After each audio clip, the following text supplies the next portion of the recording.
We need to order. Can we stand for the salute to the flag, please?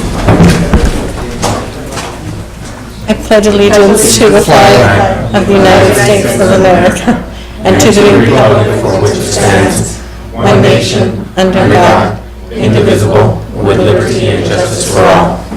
Thank you.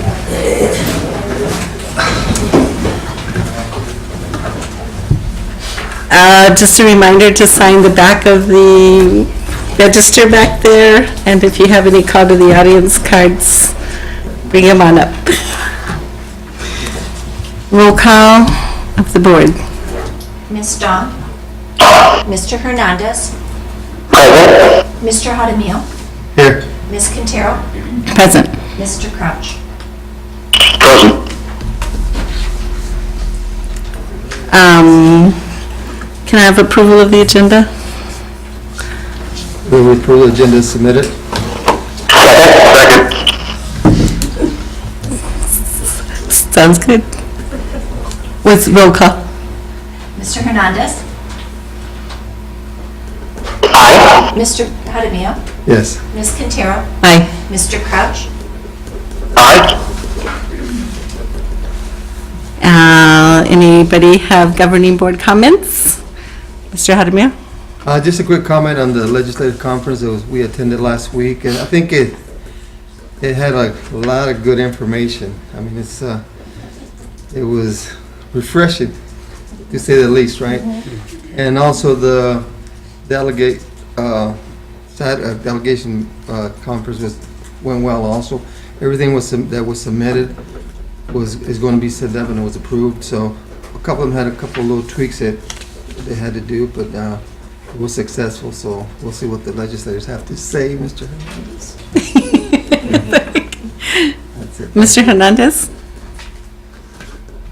I just want to echo what Mr. Jaramillo said about it being a very informational and interesting conference. I think for me, one of the more interesting components of the conference is listening to how we deal with freedom of speech in schools, particularly with students and the current political environment. So it was a really interesting opportunity for professional development, and I'm looking forward to sending some stuff to staff about how we can improve some of our policies and policies. Thank you. Mr. Couch? Not at this time. Okay, thank you. I would like to thank the Southern Arizona Roadrunners, the students at Los Amigos Technology Academy for kicking off their third year of walk and roll on Friday. It was about 240 students rode their bike, moms with strollers. So Councilman Fimbres joined us with the Sheriff's Department and the Tucson Police Department, and they had their motorcycles, so all the kids were safe, and it was all good, and it was a good day. It was dancing on the street with the leopard. It was really fun. And thanks to the Sunnyside Student Council for raising over $1,000 for Hurricane Harvey. They did an awesome job. Yeah, so thanks, students. Just a point of order, just for record-keeping purposes. Oops. That I'd like to just make the statement that for the record, this meeting is being attended telephonically by both Mr. Crouch and Mr. Hernandez, and that their votes will be, no, it's legal, it's posted on the agenda, but Yes. that for the record, reflect that they were here telephonically. Thank you. Thank you. You see them here and over there.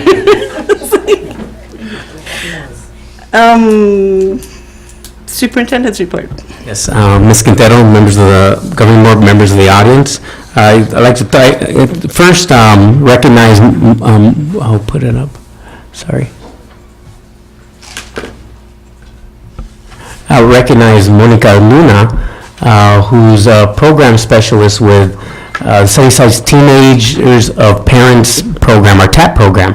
I was selected to join 16 nonprofit leaders as part of this year's Fast Pitch competition.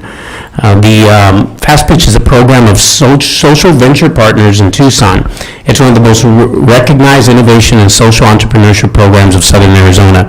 If selected as a finalist, Ms. Luna will be eligible for a cash award on behalf of TAP, not to mention the visibility TAP will enjoy in front of Tucson's most generous philanthropists. So that ability to make her fast pitch. So we're very proud of her. She does wonderful work over at Sunnyside High School, servicing Desert View and Star and all of our schools, quite frankly. But she's housed over at Sunnyside High School. Pay her visit. She does wonderful work with our students who need that support. Thank you, Ms. Luna. Also, we had Shoes for Schools, the KVA School Supply Drive, make an impact with 727 pairs of shoes were donated to Sunnyside and TUSD thanks to our community partners 106.3 The Groove and Supercuts. So tomorrow, KGA 9 and KVOA will be at Los Ranchitos Annex to broadcast on our philanthropic efforts, which essentially allowed us to restock most items at our clothing and supply bank. Families who wish to make a request for shoes and or school supplies may do so via school referrals to the Title I office. Just this week, a Florida family new to our district reached out for emergency assistance after being displaced due to Hurricane Irma. So we've got wonderful opportunities there. And on a related note, just to piggyback on Ms. Quintero's highlight, which is our Sunnyside High School Student Council raised and will donate $1,100 to the relief fund as well. They're able to raise that amount in just 3 days. Wow. Yeah, wonderful group of students there. So thank you, everyone making this happen. We also have our Desert View Marching Band to perform at Arizona Bilingual Celebración de Independencia event on 9/16, so September 16th, which also big fight night too, for those of you that are waiting for Triple G and Canelo Alvarez over at Hector's house.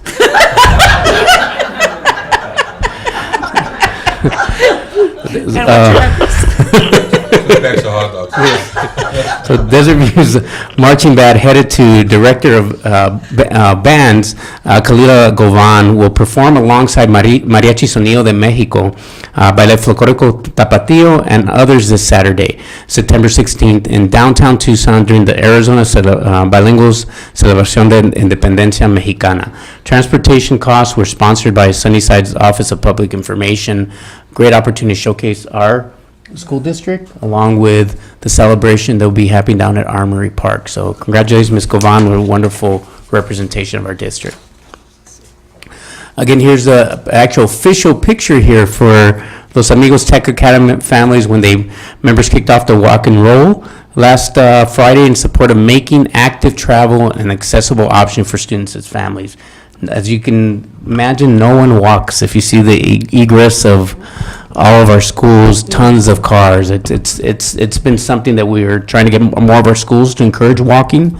Our schools were certainly not set up for dropping off students. That creates a lot of congestion in both dropout and pickup. And schools like Los Amigos are taking leadership role in making that happen alongside Ward 5 Councilman Richard Fimbres and Sheriff Napier. And Living Streets Alliance for their support for making this happen. So if we can continue these wonderful efforts to get people off the streets, get kids exercising, and make those drop-offs a little bit more safer for our kids. So thank you, our schools, particularly in Los Amigos. We also have our Lions Club vision screening. Our partnership with the South Tucson Lions Club, who routinely conduct vision screenings at our sites. So here's school nurse Jan Sissons notifying parents of one of our students had to schedule follow-up with an optometrist due to the results of a vision test. In this case, it was caught early. The condition to correct yourself. It's called strabismus. Did I pronounce that right? Strabismus. I don't know what that is, but I'm glad we caught it. But South Tucson Lions Club has been a fabulous partner. They've been testing all of our students at our schools and for quite a few years, and just opportunities like this to make sure our students are getting properly vision screened. And of course, these types of conditions are helpful to catch, particularly for our families who aren't able to send get the vision screenings from their doctors. So appreciate this. That's a big thank you to all those, and that concludes our superintendent's report. Thank you. No recognitions tonight. Call to the audience. No? No call to the audience? Cool. We'll slide right through here. Consent agenda. I'd like to make a motion to approve the consent agenda as submitted. Second. Ms. Buck? Roll call? Mr. Hernandez. Aye. Mr. Jaramillo. Yes. Ms. Quintero. Aye. Mr. Crouch. Aye. Motion approves. Where we go? General functions? Is that Mr. Baca? Yes. First item.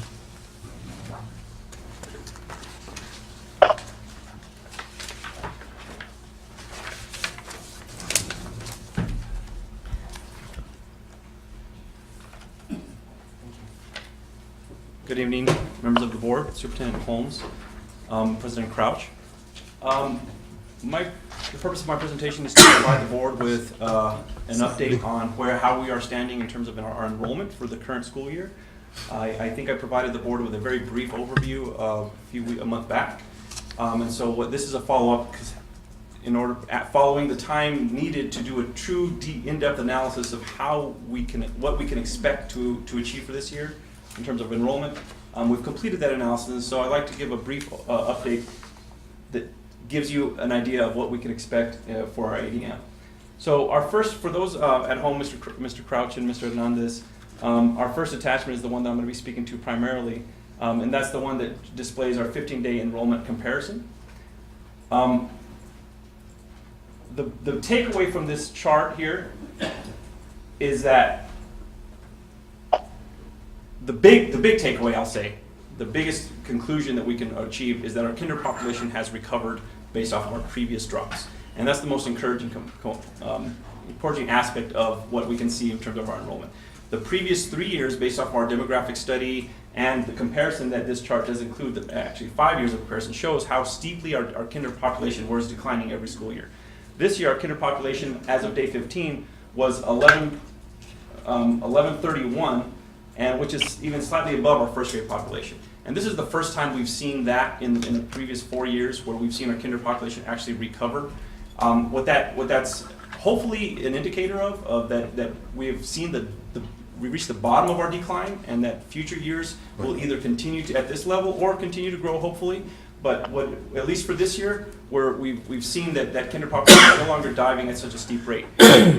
As a result, what we've done with these previous 4 years of analysis, we've been able to kind of take a mathematical calculation to see, after our 15th day of enrollment, based off of that 15th day enrollment, where do we end up at the end of the year? And while it's not a perfect science, it's a very close approximation, and it has proven to be accurate based off of the last year.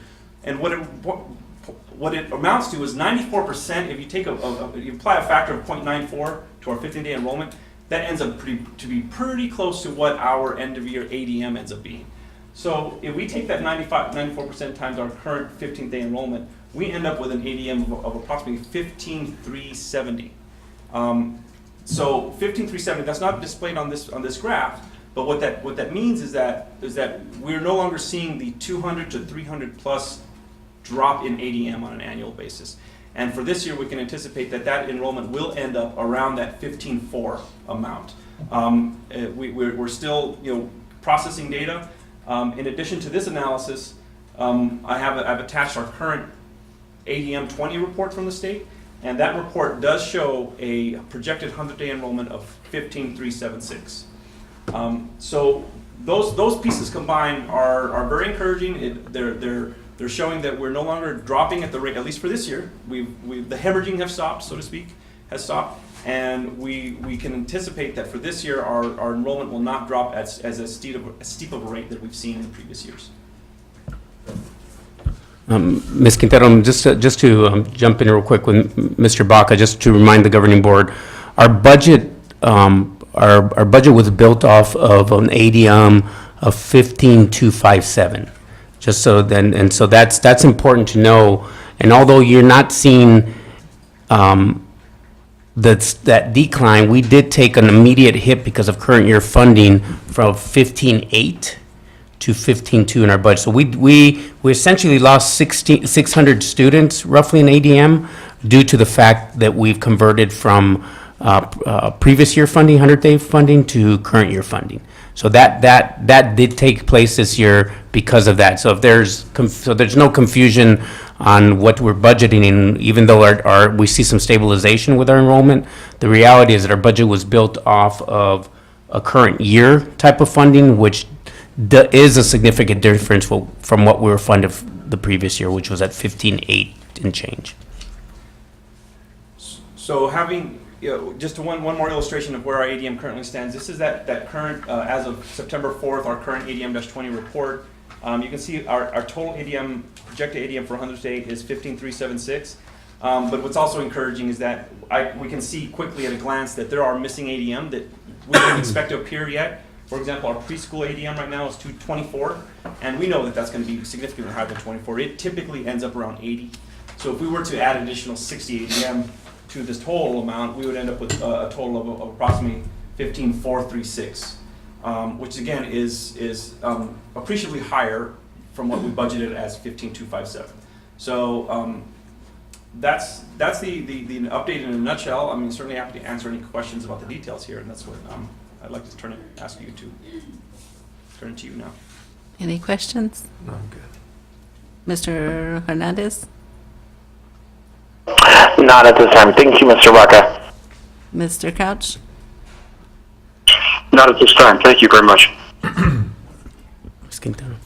Mr. Holmes? Just one more comment, just for the audience and members who are listening. ADM, just for the record, when we're citing 15,400 in ADM, that's what we're funded off of. We have over 16,340 students in our district. I just want to make sure there's a clear distinction, that people who are listening are not thinking we have 15,000 students. We really have over 16,000 students, still maintaining 16,340. The difference in ADM and why that's a difference in those numbers of what we're funded on. Why aren't we funded at 16,400 kids and there's 1,000 student swing? We gotta remember that half of kinder's only counted for half, so we only get funded for half of kinder.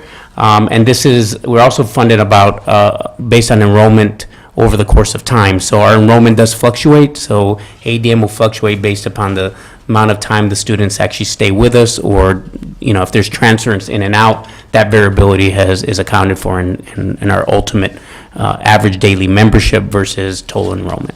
Just want to make sure that was clear. Thank you. Thank you. Thank you. Thank you.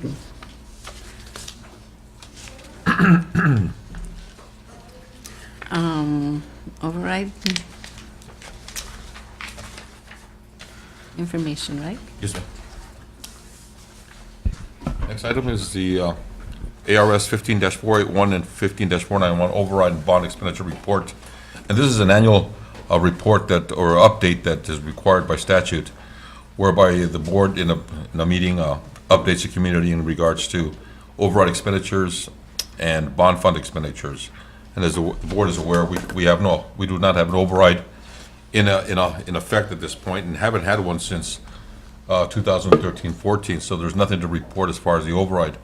However, as far as the bond fund expenditures are concerned, the district has been expending funds authorized by the voters in November 2011. If you recall, the voters did authorize $80 million to be spent for district-wide remodeling renovation, $32 million. District-wide athletic programs, $10 million. Student technology, $27 million. Security upgrades, $1 million. A fine arts magnet school, $12 million. And transportation buses, $6 million, for a total of $88. Of that $88 million, the district has sold roughly $78.75 million. And of the $78.57 million, we have spent $71.6 million. We have with the county treasurer currently $7,132,000 on cash The district is scheduled to sell the remaining authorization of $9,425,000 in the spring of 2019. And in terms of the amount of funds that were spent this year, which are roughly $7.6 million, the breakdown is as follows. Remodeling renovation expenditures were about $3.2 million. District-wide athletic program expenditures were $1.8 million. The student technology expenditures were $2.4 million. Security upgrades, $100,000. So it's roughly the $7.6 million bucks that was spent last year. There's reports that are attached to the agenda item. These are the reports that are provided to the Bond Advisory Committee, that committee that was established by the governing board that oversees and approves all bond projects that come to the governing board for your approval. And these are the reports that are provided to them on a monthly basis. And I've attached those reports as of September the 6th, which shows the expenditures of that date. In addition to that, the actual update report is included in the attachment, which outlines other capital projects that have anticipated, have implemented, anticipate. Importantly, are to mention are the fact that the district, in addition to the bond funds that the voters approved, the board approved a performance contract of over $13 million to implement water conservation measures, LED lighting conversion, HVAC portable modernization, and district-wide restroom renovation. The grand total of that project is $13.6 million, of which $3 million is being used from bond funds.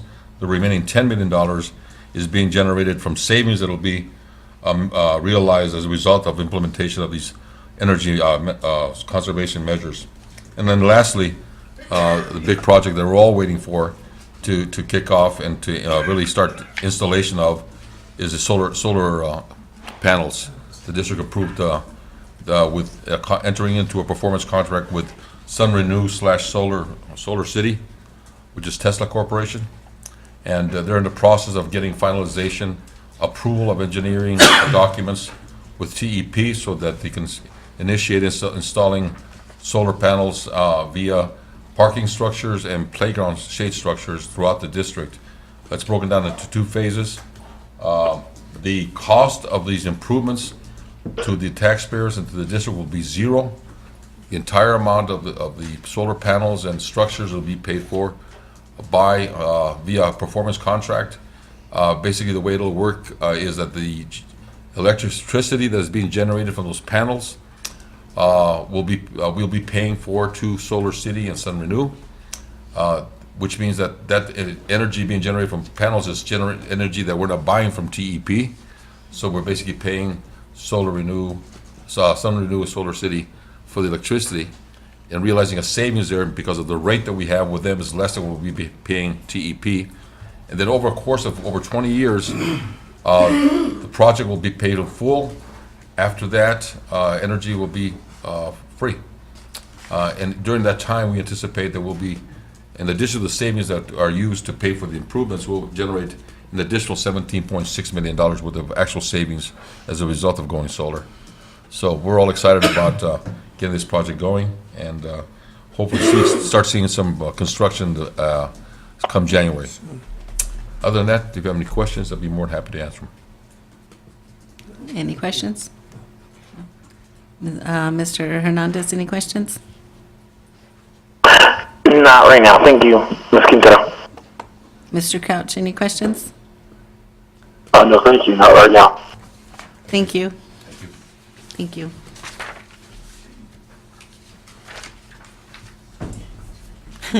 Classroom site fund.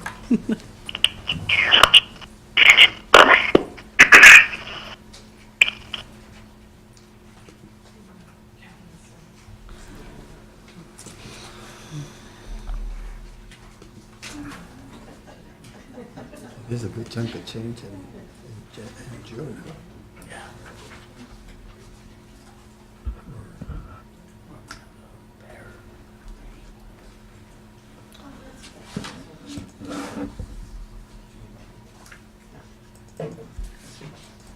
Thank you, President Crouch, governing board members, and Superintendent Holmes. Dr. Bergman and I are here today to talk about The Classroom Site Fund, as you know, we have this yearly where we bring a proposal to the governing board after various steps have been taken. Just briefly, pay for performance, and Dr. Bergman, you jump in too as well. Pay for performance monies come from bucket 2, 301 monies. That's specifically designated for pay for performance, and districts have different ways of allocating that money. The proposal for this year that we're bringing forward is the same as that proposal that we had last year. So the first part, you want to talk about that, Dr. Bergman? Yeah, sure. The first part has to do with, as you know, and I've explained over the years, 33% of that bucket 2 has to be cut off the top and set aside for teachers for performance pay according to how they fell out in the Sunnyside rubric. And so the same process will again happen, that Mr. Encinas works with me and pulls that money aside, and it will be allocated to, in fact, we just did the payment for 16-17 in August. And the same process will happen again August 2018, where teachers who are identified as highly effective on the Sunnyside rubric will receive $900. Effective classification will be $620, and developing classification will be $340. Just a reminder, the evaluation committee has determined and decided that if you are ineffective, that you will not receive funds, because the goal is to move up and to really motivate individuals to want to increase their abilities and effectiveness in their teaching strategies. And again, it'll be paid in August of 2018. So the remaining part of that bucket 2, the 67%, that 67% will be split 70-30. And the proposed way to allocate this is the 70% will be based on completion of student growth project indicated on Exhibit G. And there was a confusion, so we thank the IBB members and SEA leadership. Thank you, Mr. Frisky. It was very important to hear, and we also heard from some of the counselors that this has been a source of confusion as what Exhibit G actually does. And so for Exhibit G, for this specific 70%, it's based on completion of the project, not necessarily the amount of student growth. However, student growth points are allocated for the rubric for the highly effective, and developing. Points are given for student growth. But for this component, the 70%, it's based on completion only. And the growth project is based on a measure other than AZ merit. So I think that was a source of confusion, and hopefully we'll do better next time to try to clarify that with staff, because there was a, what do I do with confusion? G, because G says I have to show growth, but the growth affects the first part, not the second part. And the payment will be issued in June of 2018, which is $1,450. So if people completed their project, that's what they get, not based on the amount of growth for this section. And it's just going to be a continuation of communicating that and getting them to understand that process. If I may, what is the timeline for the completion? Before, yeah, go ahead. They have, they are now setting their Exhibit G, their performance, their professional growth plans right now with their building principals. They have the end of the first quarter to get that all set and to decide how they're going to come up with their baseline data. They have to the end of the third quarter to be able then to gather the evidence that supports what their plan was, and then being able to sit down with their principal prior to that to discuss it, make any adjustments that they need to do, and then in their final summative report when they sign off, all that information is shared. And in the task force, when I met with the counselors, the K-12 task force, they had some really good input into say that what they want to show in student growth would be something they're already doing, that they wouldn't just pick some contrived measure out of the air that would really be meaningless. So they suggested that we share that people really should be using measures that they're already working with. If they're, working with counseling, or they're doing something with behavior, then they would use some kind of a student growth measure in that area, rather than pick something that's totally unrelated to their work. Okay? And so, again, that's on completion. Now, the remaining 30% is based on AZ merit, and that will be district growth, whether the district showed growth or didn't show growth. It's not the amount of growth or whether it was on one or the other. It was ELA and or math. So if the district shows growth, then the eligible staff receive that remaining $610, which is then given out in September of 2018, obviously after the AZ merit scores come out. You want to add anything? Yeah, and just, we're waiting for right now for the, we have the scores and we know how it did, but we haven't received the labels yet. But the payment is scheduled for 16-17 to happen in September 22nd. So, as you know, 301 requires that we have a vote out there, that we send it out for a vote. And at least 70% of the eligible staff need to vote in the affirmative for this to go forward. Let's say that it did not have the 70%, then we would have brought it to the governing board, and then the governing board has to decide. Then we leave it on your shoulders to make that decision whether or not to move forward with this plan or not, okay? And so we sent out a survey via SurveyMonkey, and it was sent to sites on August 25th, and we set the deadline for 9/1/17 at 4 p.m. And so the final review of the voting, I pulled the last one at September 5th at 9:09 a.m., and the total votes were a total of 449, with a percentage of 92.87 in the affirmative and 32 votes, or 7.13% of no votes. And so that surpasses the required 70%, and so we're bringing that forward to you now to ask for your approval. Unless you have any questions, we'll. Any questions? Mr. Hernandez? Not at this time. Thank you, Dr. Marcella. Any questions, Mr. Crouch? Not at this time. Thank you. Thank you. Mr. Jaramillo? No. I have one. So, out of all the yes votes, 417 is all the teachers? All the eligible teachers. All the So eligible that's a teachers. very good question, because not every single employee is eligible for 301. What we call professional non-teacher contracts, that what they would have received in 301, the allocation goes, is already embedded in their contract. But so the people who are eligible are classroom teachers, that includes music and art, and PE teachers, orchestra, all of those. Classroom teachers, counselors, and librarians. Those are the people who are eligible to vote. Okay. Now, can we see who votes? No. In the first question on the survey, it says, I confirm that I am eligible to vote. We're not there watching them, we're doing it on their, on their honor, and so I'm confident that this is fairly, it's not scientific, but that's as scientific as we can get.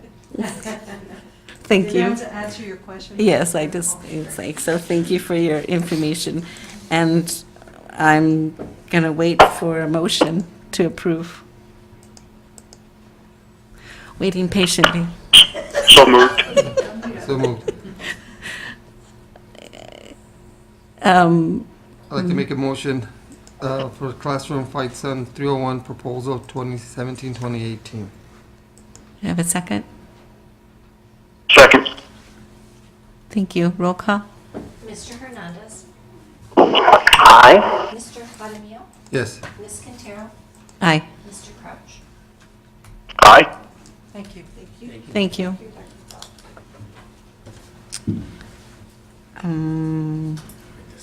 So we request for executive session? Yes. I'd like to make a request for executive session for legal advice pertaining to ARS 38431 dot 03 A3 and 38431 03 A4 discussion or consulting for legal advice from an attorney or attorneys of public body. Settlement discussion conducted to avoid resolve litigation, discussion, and legal advice, and direction to legal counsel concerning settlement discussions about a district employee claim. I have a second? Second. Second. Roll call? Mr. Hernandez. Aye. Mr. Jaramillo. Yes. Ms. Quintero. Aye. Mr. Crouch. Aye.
Mr. Couch, do you have any? I have no suggestions.